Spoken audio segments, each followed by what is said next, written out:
नमस्कार। आज हम लोग राजस्थान का इतिहास में राजस्थान का ऐतिहासिक भूगोल और उसके प्राचीन नामों के बारे में वार्ता करेंगे।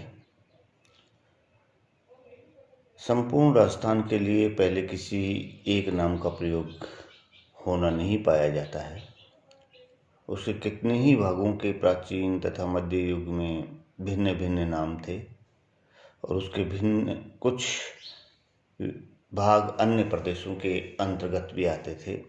वर्तमान बीकानेर और जोधपुर जिले महाभारत काल में जांगल देश कहलाते थे। कभी कभी इनका नाम कोरू जांगला और माद्रे जांगला भी मिलता है, जो कुरु और मद्र के पड़ोसी देशों के नाम से संबंधित है। कुरु और मद्र जनपद थे। इसकी राजधानी अहिछत्रपुर थी, जिसको इस समय वर्तमान में हम लोग नागौर के नाम से जानते हैं। बीकानेर के राजा इसी जंगल देश के स्वामी होने के कारण अपने को जंगलदर बादशाह कहते थे। बीकानेर राज्य के राज चिन्ह में जय जंगलदर बादशाह लिखा मिलता है। जांगल देश के आसपास के भाग को सपादलक्ष कहते थे, जिस पर चौहानों का अधिकार था। इसलिए सपादलक्ष्य नरपति भी उन्हें कहा जाता है। जब उनके राज्य का विस्तार हुआ तो राज्य की राजधानी शाकंभरी हो गई, जिसे हम लोग सांबर के नाम से जानते हैं, और वो शाकंभरेश्वर कहे जाने लगे। और जब इनकी राजधानी अजमेर हुई तब इनके राज्य का विस्तार हुआ और उसमें मारवाड़, बीकानेर, दिल्ली और मेवाड़ के बहुत से भाग सम्मिलित हो गए। प्राचीन काल में उत्तरी भारत में कोरु, मत्स्य और सूरसेन बहुत विस्तृत राज्य थे। अलवर राज्य का उत्तरी भाग कोरु देश के, दक्षिणी और पश्चिमी भाग मत्स्य देश में और पूर्वी भाग सूरसेन राज्य के अंतर्गत आते थे। भरतपुर और धौलपुर राज्य तथा करौली का अधिकांश भूभाग सूरसेन देश के अंतर्गत था। सूरसेन राज्य की राजधानी मथुरा, मत्स्य की विराटनगर और कुरु की इंद्रप्रस्थ थी। उदयपुर राज्य का प्राचीन नाम क्यू था, जिसकी राजधानी मध्यमिका थी। आजकल मध्यमिका को नगरी भी कहते हैं, जो चित्तौड़ से 7 मील उत्तर में है। वहाँ पर मेर जाति का अधिकार रहा और उसी से आगे चलकर ये क्षेत्र मेलवाट, प्रागवाट भी कहा जाने लगा।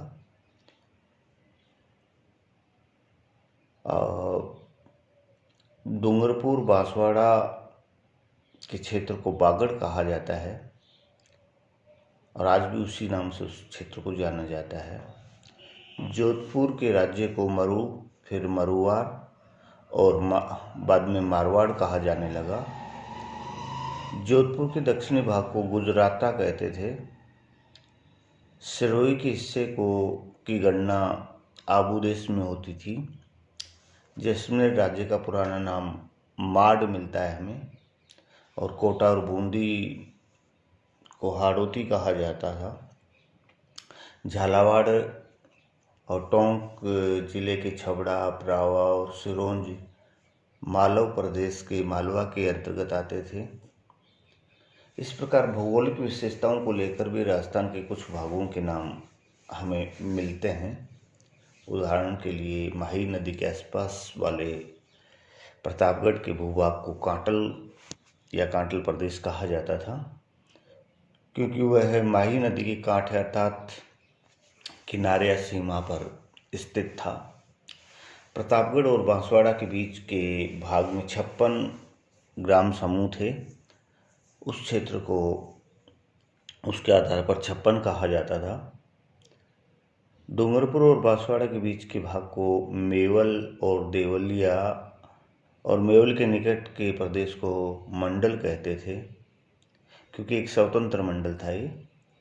भैंसरोडगढ़ से लेकर बिजोलिया के पठारी भाग को ऊपरनाल कहा जाता है। जरगा और रागा की पहाड़ियों का भाग हमेशा हरा भरा रहता है, इसलिए इस क्षेत्र को देसारू कहा जाता है। उदयपुर के आसपास पहाड़ी क्षेत्र होने के कारण उसको गिरुआ प्रांत कहा जाता है। इससे स्पष्ट है कि जिस देश के भूभाग को आजकल हम राजस्थान कहते हैं, वह किसी विशेष नाम से कभी प्रसिद्ध नहीं रहा, क्योंकि हम देखते हैं कि अलवर जिले की बहरोड और निमराना तहसील का जो क्षेत्र जो है, उसको आधुनिक काल में उसको राठ क्षेत्र के नाम से जाना जाता है। ऐसे ही मध्यकाल से लेके और वर्तमान तक सीकर जिले की नीमकाथाना तहसील और जयपुर जिले की कोटपुतली तहसील दोनों मिलकर तोरावाटी कहलाती हैं। ऐसे वर्तमान राजस्थान प्रदेश के छोटे छोटे भागों को अनेकानेक नामों से जाना जाता है। विशेषकर या तो भौगोलिक विशेषताओं के नाम पर उस क्षेत्र का नाम रखा गया, या फिर जो भी राजवंश सत्ता में लंबे समय तक रहे उनके नाम पर, उनके उपाधियों के नाम पर उस राज्य का नामांकन हुआ। लेकिन क्षेत्रीय विशेषताएं या भौगोलिक विशेषताएं विशेष महत्व रखती हैं इसमें। मुगल इतिहासकार राजपूत शब्द को बहुवचन में लिखते थे, राजपूत की जगह वो राजपूता लिखते थे। इसी आधार पर राजपूताना कहा गया, राजपूतों का देश कहा गया इसको। और सबसे पहले कर्नल जेम्स टॉड ने पुरानी बहियों के अनुसार इस राज्य का नाम रजवाड़ा,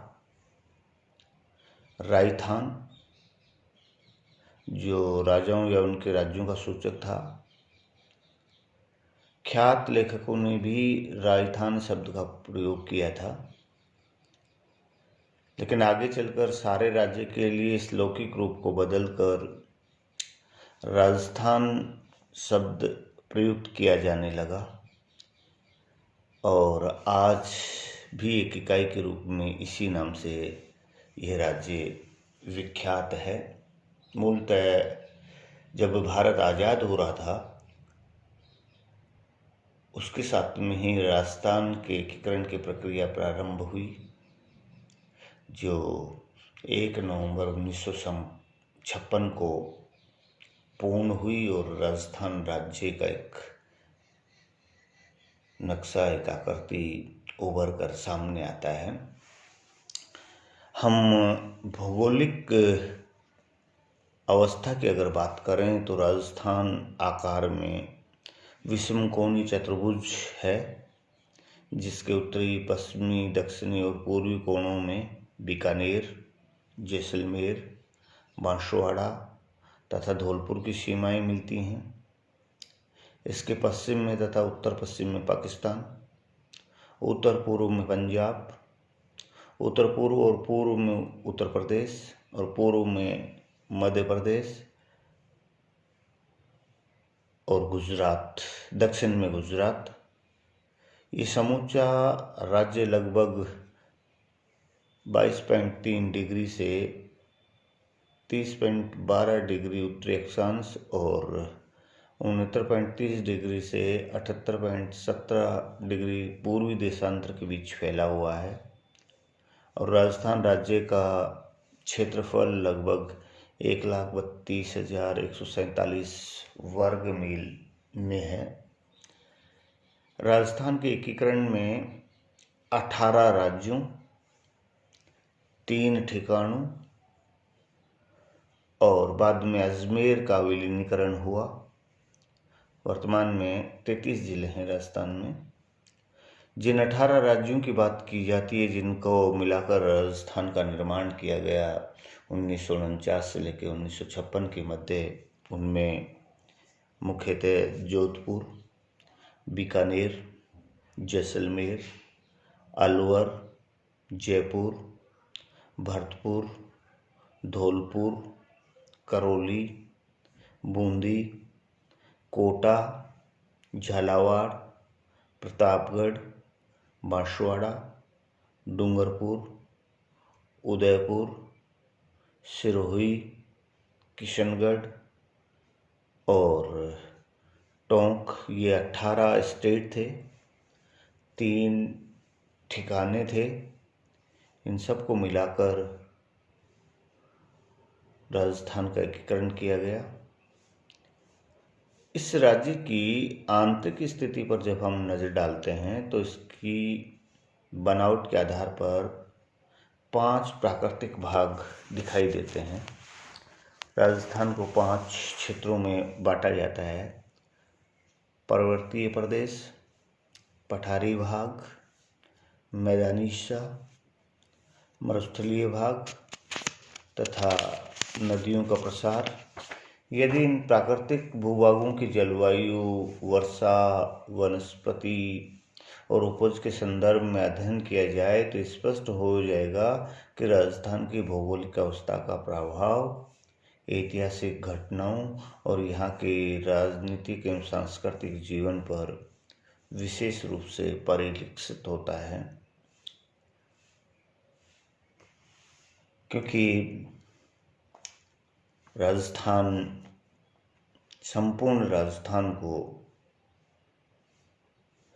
अरावली पर्वत श्रृंखला, जो राजस्थान के मध्य से गुजरती है, गुजरात के पालनपुर से प्रारंभ होकर उदयपुर होती हुई ठीक दिल्ली तक पहुंचती हैं, 2 भागों में विभाजित करती है और उसी के आधार पर संपूर्ण राजस्थान विभिन्न टुकड़ों में बंटा हुआ हमें दिखाई देता है।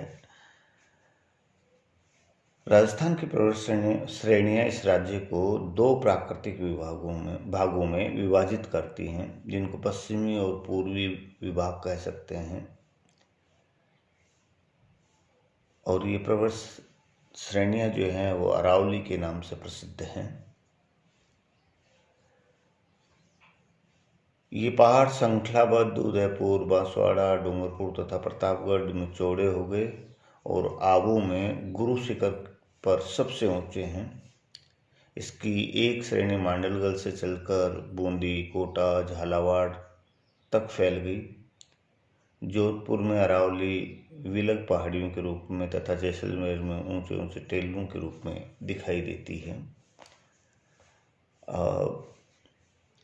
यहाँ इन पहाड़ियों में आदिम काल से ही निवासियों के लिए सुरक्षा के साधन रहे और उन्होंने यहाँ के शरण भी ली। विशेषकर हम भील, मीणा, मेर आदि ये लोग इन पहाड़ियों की तराइयों में, तलहटियों में निवास करते हैं और लंबे समय तक ये भाई दुनिया से कटे रहे। ये लोग हमें मिलते हैं, लेकिन बाद में उनका जीवन पर्वतों तथा जंगलों में रहने के कारण एकांत प्रिय और उदात्त बन गया। उनके रक्षा के साधन और युद्ध के तरीके भी अलग हो गए और जिसका उपयोग महाराणा कुंभा, महाराणा प्रताप, राजा चंद्रसेन, महाराणा राज सिंह तथा दुर्गादास राठौड़ ने जातियों के सहयोग से इस प्रकार किया कि आक्रमणकारियों को उन्हें परास्त करने में पग पग पर असफलता का सामना करना पड़ा। इन जातियों के सहवास से राजपूतों ने भी रहन सहन तथा युद्ध शैली में स्थानीय गुणों को इस तरह अपना लिया कि वे उनके आचरण तथा व्यवहार के अंग बन गए। आमतौर पे कहा जाता है कि राजस्थान में अरावली पर्वत श्रृंखला है, लेकिन राजस्थान के झालावाड़, बारा जिलों के कुछ हिस्से में विंध्याचल पर्वत श्रृंखला भी दिखाई देती है। हम देखते हैं कि पर्वतमाला का राजस्थान के जीवन पर गहरा प्रभाव पड़ा। अरावली के पश्चिम और केंद्रीय मेखला इतनी घनी और दुर्गम है कि इस भाग से दूसरे भाग में आक्रमण होने की कम संभावना रहती थी। जिस व्यक्ति के पास इस भाग के सक्रिय मार्गों का अधिकार रहा, उसने अपने भूभाग को शत्रुओं से सुरक्षित रखने में सफलता प्राप्त की। मेवाड़ में होने वाले आक्रमण पश्चिम से न हो सके क्योंकि अरावली की इधर वाली श्रेणियां ऊंची और सरलता से पार नहीं की जा सकती थी। इसी तरह हाड़ौती में फैली अरावली की पहाड़ियां देश की रक्षा के लिए पर्याप्त थी। अबुल फजल ने इस भाग की पर्वत श्रेणी को ऊंट गर्दन कहकर दुर्गम कहा। मेवाड़, मारवाड़ तथा हाड़ों के रणस्थलों में जब विदेशियों ने स्थानीय सैनिकों से टक्कर ली तो उन्हें विफलता का सामना करना पड़ा। स्थानीय शासक आक्रमणकारियों की सशक्त सेना का भी मुकाबला घाटियों, गिरिगन कंदराओं और पहाड़ियों चोटियों की सहायता से कर पाए थे। योधे, मालव, सीवी आदि जातियां प्राचीन काल में तथा मेवाती, राठौड़ी, सिसोदिया और चौहान मध्य युग में अपने शत्रुओं को पहाड़ी स्थिति के कारण नीचा दिखा सके। इन पहाड़ी प्रदेशों का उपयोग धर्म स्थानों को प्रवेश देने में लाभदायक सिद्ध हुआ। आक्रमणकारियों से धर्म को बचाए रखने के लिए समृद्ध परिवारों ने अपनी निजी संपत्ति को अनुदान के रूप में देकर पर्वतीय प्रदेशों में मंदिरों का और धर्म स्थानों का निर्माण करवाया। नागदा, एकलिंगजी, धुलेव, रणकपुर, सिहाड़, करेड़ा आदि के मंदिर प्रसिद्ध हैं जो कलात्मक दृष्टि से बहुत ही उन्नत हैं। पठारी बाग, राजस्थान का पठार चित्तौड़ से बेगू, बिजोलिया, मांडलगढ़ तथा हाड़ौती के निकटवर्ती भूभागों में फैला है। अधिक ऊंचा न होने, एक स्थान से दूसरे स्थान में चौड़ा होने तथा उपजाऊ होने के नाते पठारी भाग का बड़ा महत्व है। इसकी केंद्रीय स्थिति ने इसके अंतर्गत बड़े नगरों की स्थापना, धर्म स्थानों के निर्माण और राजनीतिक प्रभुता को परिवर्धित करने में बड़ा योग दिया है। चौहानों और उनके पीछे तुर्क, मुगल और अंग्रेजी शक्ति को सुदृढ़ बनाने में इनका बड़ा उपयोग रहा। मैदानी क्षेत्र, प्राकृतिक विभागों में उपजाऊ मैदानों ने राजस्थान के आर्थिक तथा सामाजिक स्थिति को नई देन दी है। ये मैदान नदियों के तटीय भागों तथा पहाड़ियों की चौड़ी घाटियों में मिलते हैं। मेवात का दक्षिणी भाग जयपुर, किशनगढ़ तथा अजमेर से मालवा की सीमा के भूभाग उपजाऊ मैदान हैं। इसी क्षेत्र में आबादी घनी और बड़े पैमाने पर यहाँ के निवासी खेतों, पशुपालन, व्यापार तथा विविध व्यवसाय में लगे रहते हैं। युद्ध के अवसर पर अभाग्यवश इसी मैदानी भाग को आर्थिक संकट उठाना पड़ा था तथा जन तथा पशुधन की क्षति झेलनी पड़ी थी। रेगिस्तान, सबसे बड़ा प्राकृतिक भाग राजस्थान का रेगिस्तान है जो उत्तरी छोर से गुजरात की सीमा तक अरावली के पश्चिमी भाग में फैला हुआ है, जिसके अंतर्गत जोधपुर, बीकानेर और जैसलमेर के अधिकांश भूभाग सम्मिलित हैं। प्राचीन जैन ग्रंथों और मुगल तवारीखों में इस रेतीले भाग का वर्णन मिलता है जिसमें पानी और वनस्पति का अभाव प्रमुख है। इस कमी से यहाँ की आबादी नगण्य है। कोसों यात्रा करने पर भी कहीं कहीं गांव और पानी की सुविधा मिलती है। पानी के जहाँ जहाँ स्थान मिलते हैं वहाँ कुछ लोग बसते हैं और पशुपालन का व्यवसाय करते हैं। पानी के सूखने पर बस्तियाँ उजड़ जाती हैं और उसकी तलाश में यहाँ के निवासियों को स्थान स्थान पर भटकना पड़ता है। सैनिक सुरक्षा तथा राजनीतिक नियंत्रण के विचार से रेगिस्तान का अपना स्थान है।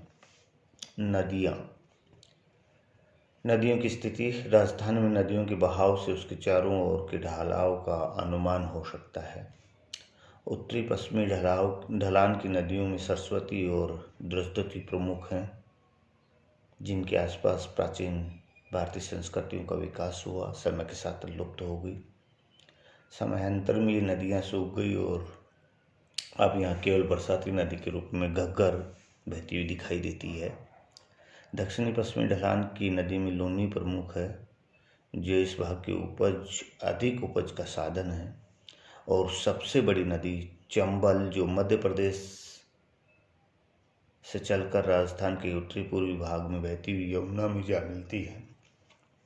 इसकी सहायक नदियों में बनास, बेड़च, खारी आदि हैं। दक्षिण की नदियों में माही, सोम और जाकम हैं, जो बड़ी तेजी से पहाड़ी भाग से बहती हैं। इन नदियों के आसपास प्राचीन काल में अनेक संस्कृतियों का विकास हुआ। आसपास के भाग उपजाऊ होने से समृद्धि के केंद्र भी इनके किनारे विकसित हुए। अनेक राज्यों की सीमा निर्धारण में इनका एक राजनीतिक महत्व भी रहा। माही बांसवाड़ा और डूंगरपुर के और तथा खारी उदयपुर और अजमेर मेरवाड़ा की सीमा रेखा थी। जब प्रारंभ में राजस्थान में नई संस्कृतियों का विकास और संक्रमण हुआ तो नदियों के मार्गों से बड़ी सहायता मिली। आक्रमण के समय नदियों के किनारों में आक्रामक सेनाओं को मार्गदर्शन देकर प्रस्थान में सुविधा प्रदान की। मुगलों के आक्रमण में बनास और चंबल के बहाव का बहुत बड़ा योग था। हम देखते हैं कि हमारा उत्तरी पूर्वी राजस्थान का जो भूभाग जो है, विशेषकर आपका अलवर, जयपुर, सीकर, झुंझुनू, चूरू का जो क्षेत्र है, इनमें जो नदियां बहती हैं, काटली नदी सीकर जिले से निकलकर चूरू जिले को बीचों बीच चीरती हुई कभी सरस्वती नदी में जाकर मिलती थी। वर्तमान में चूरू जिले के राजगढ़ तक बहती है बरसात में केवल। ऐसे ही सीकर जिले में नीम का थाना तहसील से निकलकर, जिसको हम लोग कासावती कहते हैं, कासावती यमुना में जाकर गिरती है। अलवर जिले से निकलकर साहिबी, साबी, सोता, सुरपनली, 3 ये नदियाँ हैं। सीकर जिले की में ही कासावती और दोहन, तो झुंझुनू से काटली, ये इन नदियों के किनारे भी प्राचीन संस्कृतियों का आविर्भाव हुआ और जीवनदायिनी ये बनी। हम राजस्थान की जलवायु और वनस्पति की अगर बात करें तो राजस्थान के जनजीवन में जलवायु और वर्षा का बहुत अपना महत्व है। यहाँ की जलवायु विशेष रूप से शुष्क है और अधिकांश भागों में वर्षा का अभाव अधिक रहा है। उपज की कमी होने से इस पर विदेशी आक्रमणकारियों को यहाँ अपना अधिकार स्थापित करने में कम उत्साह रहा। मारवाड़ की विजय के उपरांत शेरशाह का उत्साह कम हो गया था। उसके बाद उसने अपनी नीतियों को नया मोड़ दिया। यहाँ की गर्म हवाएं और आंधियाँ जो उत्तर और उत्तरी पश्चिमी भाग में बड़ी तेज़ी से चलती रहती हैं, सुखकर नहीं होती। जलवायु की विषमता के कारण बाबर ने खानवा के बाद राजस्थान के भीतरी भाग में बढ़ने में अपनी उपेक्षा प्रदर्शित की थी, परंतु जहाँ राजस्थान में बड़े सूखे भाग हैं तो चित्तौड़, कोटा तथा बांसवाड़ा अपने अधिक वर्षा के लिए प्रसिद्ध हैं। वर्ष में औसत 40 से 45 इंच वर्षा हो जाने से यहाँ की भूमि घने जंगलों से ढकी रहती है। इन भागों की वनस्पति एक प्रकार से कई स्थानीय उद्योगों को बढ़ावा देती है और समृद्धि का बहुत बड़ा कारण बनती है। इन्हीं भागों में जंगली पशु बहुत पाए जाते हैं। जहांगीर ने इन भागों के जंगलों को आखेट के लिए बड़ा उपयोगी बताया था। इस प्रकार राजस्थान की प्राकृतिक स्थिति में विविधता होते हुए भी एक सूत्रता सी दिखाई देती है। पर्वत श्रेणी का सिलसिला, नदियों का बहाव तथा मरुस्थल का फैलाव इसके एक कोने से दूसरे कोने तक प्रसारित होने से समूचे प्रदेश को एक सूत्र में बांधता है। प्राचीन काल के राष्ट्रीय संगठन के तत्व तथा मध्यकालीन युग का स्वतंत्रता प्रेम राजस्थान के जनजीवन के मुख्य अंग इसलिए बन पाए कि यहाँ भाषा, धर्म, आचार विचार के बंधन दृढ़ रहे और जीवन को संकीर्ण दृष्टि से ऊपर उठाने में सफल हुए। सबसे बड़ी विशेषता भौगोलिक और राजनीतिक संबंध में है। यह है कि भौगोलिक स्थिति राजनीतिक सीमाओं के निर्माण में बड़ी सहायक रही। भौगोलिक वातावरण ने हर युग में कला, धर्म, शिक्षा, शासन और अन्य सांस्कृतिक पहलुओं को प्रभावित किया। अगर राजस्थान में घुमक्कड़ जातियां हैं या ऐसी पेशेवर कौमें हैं जो खेती या वाणिज्य में लगी हुई हैं, तो इसमें उनके आसपास का वातावरण जिम्मेदार है। इसी प्रकार खाना, पीना, रहना आदि का भी अधिकांश में संबंध स्थानीय वनस्पति और भौगोलिक स्थिति से है। दक्षिणी राजस्थान की जलवायु दारिद्र्य का मेल है, साथ ही वस्तुओं की उपलब्धि के संकोच से यहाँ के निवासियों में शौर्य और स्पष्टवादिता के गुण भी हैं।